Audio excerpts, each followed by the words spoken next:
Hi అండి అందరికీ. ఇవాళ చేయబోయే రెసిపీ అరటికాయ బజ్జీ. అరటికాయలు 3 అరటికాయలు తీసుకున్నాను. ఆ అరటికాయలు పై తొక్క తీసేసుకుని ఇలా చక్రాల్లా కోసుకుంటేనేమో చిన్న చిన్న ముక్కలుగా వస్తాయి.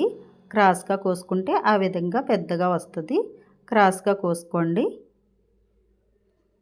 ఆ విధంగా కోసుకుని వాటర్లో వేసుకోవాలి. ఒక బౌల్ తీసుకుని దాంట్లో శనగపిండి వేసుకున్నాను.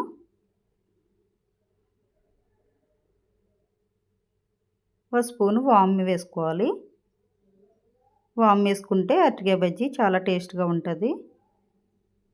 తగినంత సాల్టు,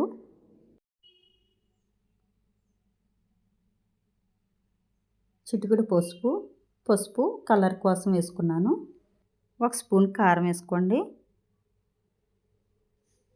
కొద్దిగా వంట సోడా, 2 స్పూన్లు బియ్యపిండి. క్రిస్పీగా ఉంటాయి బియ్యపిండి వేయటం వలన. కలిపేసుకుని కొద్దిగా వాటర్ వేసుకుని కలుపుకోండి. లూజుగానే కలుపుకోవాలి.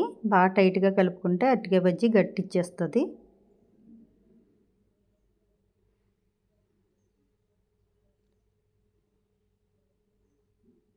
అలాగా పలసగా కలుపుకోండి.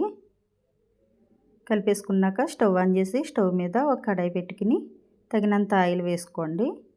ఆయిల్ వీటెక్కాక అరటికాయ ముక్కలు కలుపుకున్న శనగపిండిలో ముంచి వేసుకోవాలి. ఆ విధంగా ఎన్ని పడతాయో అన్నీ వేసుకోండి. కొంచెం వేగాక గరిటెతోటి ఒకసారి అన్నీ తిరగబెట్టుకోండి.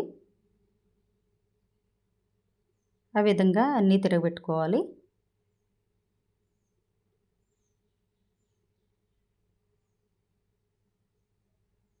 వేగిపోయినాయి కదా, ఓ ప్లేట్లోకి తీసేసుకుందాం. అన్నీ తీసేసుకున్నాం కదా, కనవై కూడా ఆ పిండిలో ముంచి అలా వేసేసుకోండి.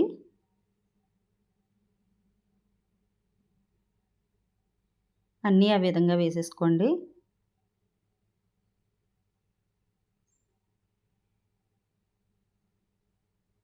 ఇవి కూడా వేగిపోయినాయి కదా, తీసేసుకుందాం ప్లేట్లోకి. రెడీ అయిపోయినాయి అరటికాయ బజ్జీలు. దాంట్లో ఉల్లిపాయ ముక్కలు చిన్నగా కట్ చేసుకుని ఒక బౌల్లో వేసుకున్నాను. అందులో కొద్దిగా కారం, అరచెక్క నిమ్మరసం పిండుకోండి.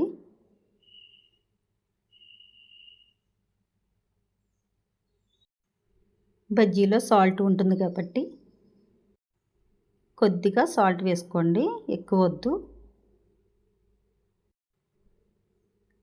అన్నీ ఆ విధంగా కలిపేసుకున్నాక అరటికాయ బజ్జీ చాకు తీసుకుని ఆ చాకు తోటి అలా కట్ చేసుకోవాలి.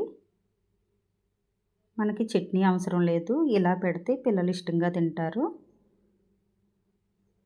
కలుపుకున్న ఉల్లిపాయ ముక్కలు అందులో పెట్టేసుకోండి.